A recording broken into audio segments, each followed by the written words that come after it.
new chapter, that is crop production and management. In this chapter, the first topic is agriculture, the practice of growing plants, rearing animals for food, clothing and other useful products. Agriculture means कृषि, खेती बाड़ी. खेती बाड़ी हम लोग भोजन, कपड़ा और न जाने कई चीजों के लिए करते हैं. एग्रीकल्चर दो तरह के लैटिन वर्ड से मिलकर बना है, जिसका है एगर मीन्स फीड और कल्चर मीन्स ग्रो. यानी कि एगर और कल्चर इन दो तरह के वर्ड से मिलकर के जो बना है वो है एग्रीकल्चर. अगला है crops. The same types of plants are grown on the large scale for fooding, clothing and medicines in one place is called crops. एक ही तरह का प्लांट्स बड़े पैमाने पर भोजन, कपड़े और दवाइयों के लिए एक ही जगह पर जब उगाया जाए उसे क्रॉप्स यानी कि हम लोग उसे फसल कहते हैं. क्या कहते हैं? फसल कहते हैं. तो अगला है there are 3 types of crops in India. यानी कि इंडिया में, भारत में 3 तरह के क्रॉप्स होते हैं. पहला रबी क्रॉप्स, दूसरा खरीफ क्रॉप्स और तीसरा ज़ैड क्रॉप. हम चलते हैं रबी क्रॉप्स पे. तो rabi crops, the crops sown in winter season generally in October and November and harvested in March and April. वो फसल जो ठंडे के सीजन में उगाया जाता है, ठंडे के मौसम में उगाया जाता है, जिसका समय होता है अक्टूबर से नवंबर के बीच और उसकी कटाई मार्च और अप्रैल में हो जाती है. तो जो फसल विंटर सीजन यानी कि अक्टूबर और नवंबर में बोया जाता है उसकी कटाई मार्च अप्रैल में होती है. उस तरह के क्रॉप्स को रबी क्रॉप्स भी कहते हैं और रबी क्रॉप्स को हम लोग ज्यादातर रीजन में विंटर क्रॉप्स भी कहते हैं. इसका एग्जांपल है व्हीट, ग्राम, पी एक्सेट्रा. अगला है खरीफ crops. The crops are sown in beginning of rainy season in June and July and harvested in September and October. वह फसल जो रैनी सीजन यानी कि वर्षा ऋतु से शुरुआत में बोया जाता है उस तरह के क्रॉप्स को हम लोग समर क्रॉप्स भी कहते हैं और खरीफ क्रॉप्स भी कहते हैं, जिसका टाइम होता है जून से जुलाई के बीच और उसकी कटाई सितंबर और अक्टूबर में की जाती है. इसका एग्जाम्पल है मेज यानी कि मक्का, पैडी यानी कि धान जिससे हम लोग चावल यानी कि राइस निकालते हैं और तीसरा है ज्वार एक्सेट्रा.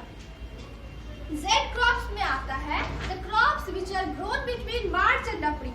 वह क्रॉप्स जो मार्च और अप्रैल के बीच में बोया जाता है, जिसमें एग्जाम्पल में है आपका ककम्बर. ये basic agricultural practices.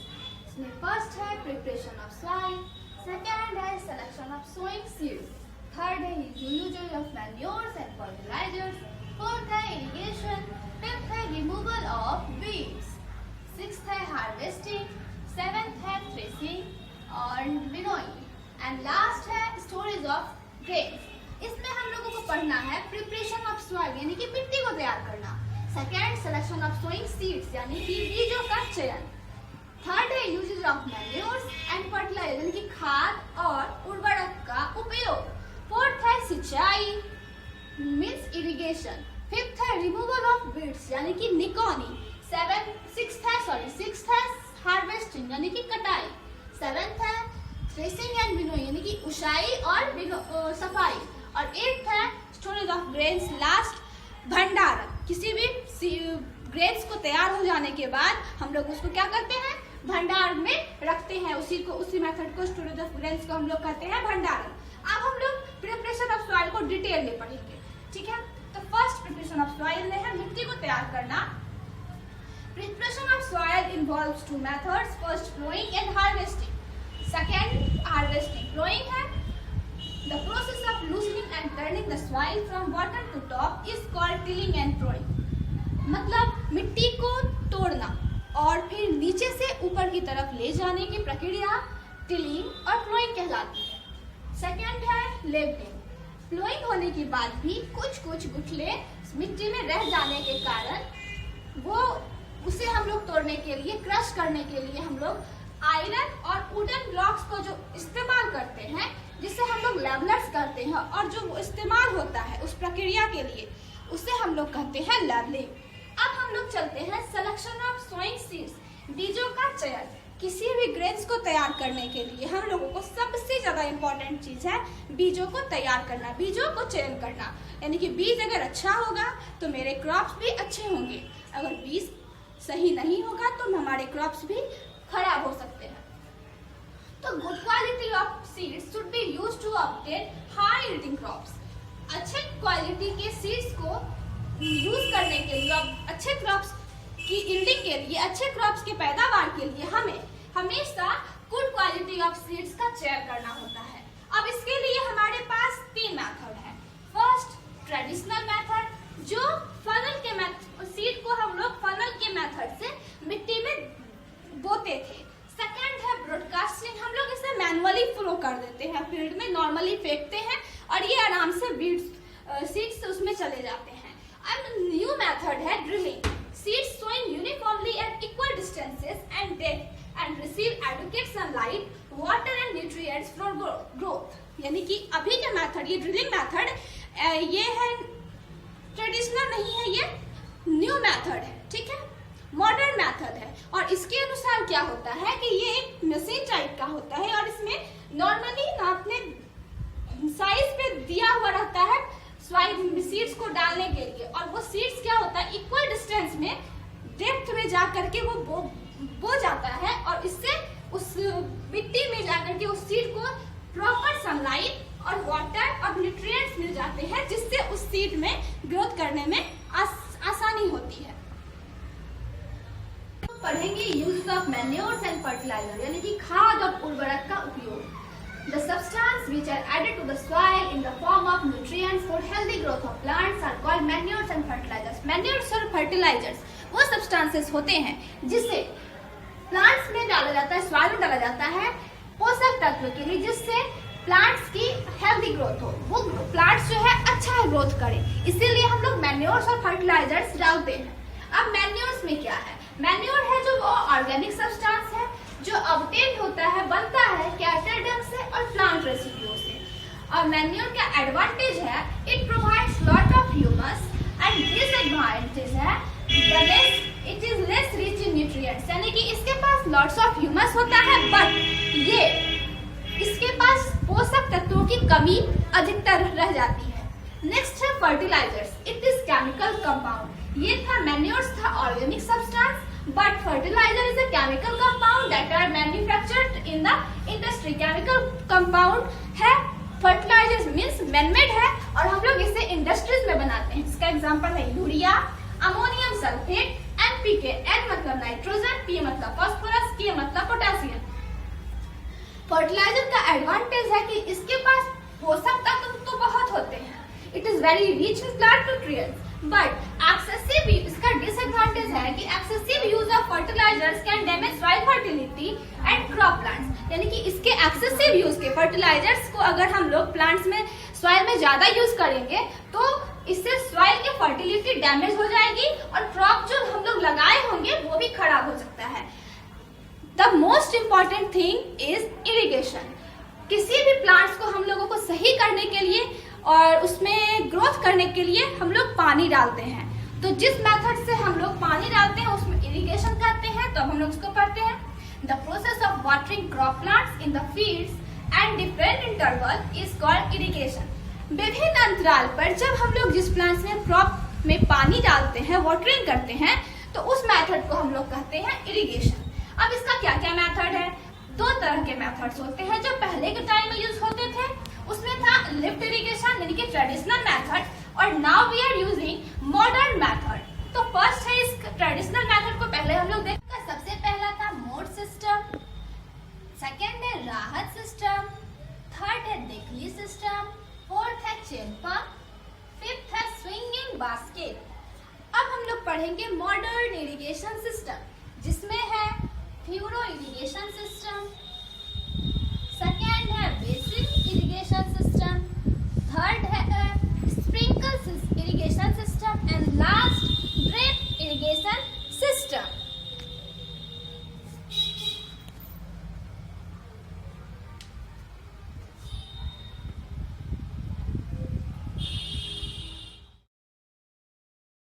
Avoid wastage of water hydrate and help in water conservation. यानी कि वाटर कंजर्वेशन वाटर इरिगेशन में अच्छे से होता है। इसमें पानी का वेस्टेज बिल्कुल भी नहीं होता और वाटर यूजुअली कंजर्व हो जाता है।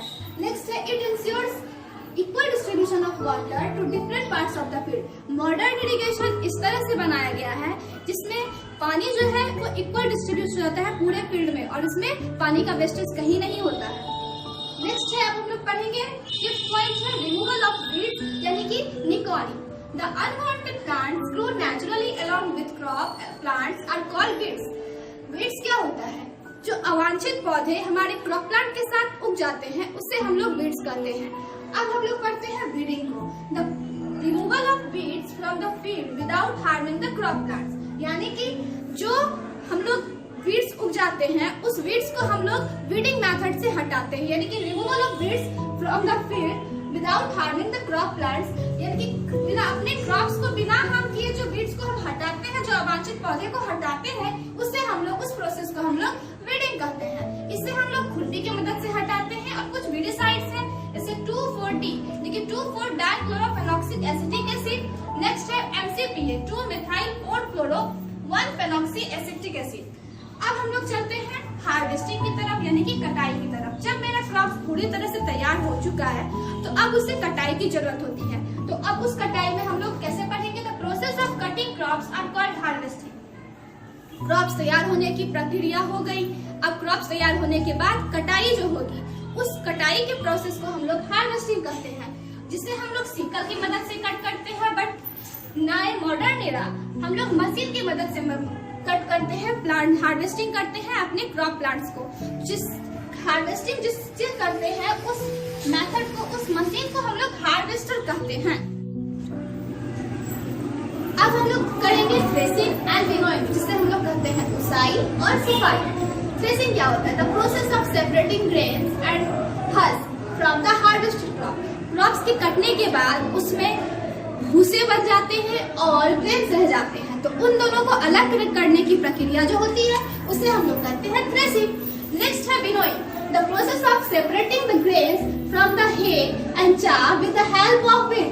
अब जब ग्रेन्स को जब हम लोग अच्छे से निकाल लिए हैं तो कुछ न कुछ उनसे बच जाते हैं, जिससे हवा की मदद से हम लोग उसे उड़ाते हैं और जो मेरा पॉपुलर ग्रेन्स है, परफेक्ट ग्रेन है, वो उसे हम साइड कर लेते हैं और जो हे बचा है उसे हम लोग हवा में उड़ाकर एक जगह पे लगा देते हैं। नेक्स्ट है स्टोरेज ऑफ ग्रेन, जिसे हम लोग कहते हैं भंडारण। अब मेरा क्रॉप्स अच्छे से तैयार हो चुका है, ग्रेन्स तैयार हो चुका है, तो उसे हम लोग स्टोर तो करेंगे ही। तो जो स्टोर करने की प्रक्रिया है अब हम लोग देखते हैं उसे। द हार्वेस्टेड ग्रेन्स, कटे हुए पौधे, कटे हुए अनाज को हम लोग कहाँ रखते हैं? लंबे समय तक रखने के लिए उन्हें हम बचाते हैं मॉइस्चर से, इंसेक्ट से, रेट से और माइक्रो ऑर्गेनिज्म से। इंसेक्ट से, रेट से और माइक्रो ऑर्गेनिज्म मॉइस्चर से बचाने के लिए हम लोगों को उसे रखना पड़ता है जूट बैग्स में और उससे हम लोग सिलास में रखते हैं, जिससे हम लोग FCI कहते हैं। FCI का फुल फॉर्म होता है food corporation of India. Next हम लोग करते हैं कि घर में हम लोग उस ग्रेन्स को कैसे रखेंगे। तो ड्राई सूखे नीम के पत्ते के साथ उस ग्रेन्स में रखने, उस अनाज में रख देने से घर में हम अच्छे से अपने ग्रेन्स को सेफ रख सकते हैं। अब हम लोग पढ़ते हैं फूड फ्रॉम एनिमल्स। हम लोग जानवरों से कैसे खाना भोजन ले सकते हैं, जिसमें है animal husbandry. The practice of breeding and raising animals on a large scale is called animal husbandry. जहां बड़े पैमाने पर जानवरों के साथ ब्रीडिंग किया जाए उसे हम लोग एनिमल हस्बेंड्री कहते हैं। जैसे हम लोग को जैसे काउ से मिलता है, बफेलो से, सीप से, गॉट से, कैमल से और याक से हम लोगों को जो फूड मिलता है, जैसे कि क्या है फूड? बटर है, मिल्क है, चीज है और ढेर सारी चीजें। जिस तरह से ये काउस, बफेलो, सीप, गोट, कैमल को हम लोग क्या कह सकते हैं? मिल्क एनिमल कह सकते हैं। और जो रियरिंग होता है हनी बी से, मधुमक्खी से, उस कल्चर को हम लोग कहते हैं apiculture. Culturing from fish in ponds called fishiculture and fish culture. जो कल्चरिंग फिश से, मछलियों से द्वारा होती है उसे हम लोग फिशिकल्चर कहते हैं या फिश कल्चर कहते हैं। नेक्स्ट है rearing of birds for obtaining eggs और meat is called poultry keeping और पोल्ट्री फार्मिंग। यानी कि बर्ड्स को, पक्षियों को जो हम लोग बड़े पैमाने पर रखते हैं उसे हम लोग पोल्ट्री कीपिंग और पोल्ट्री फार्मिंग कहते हैं। Thanks for watching this video. Press the bell icon and like, subscribe to my channel.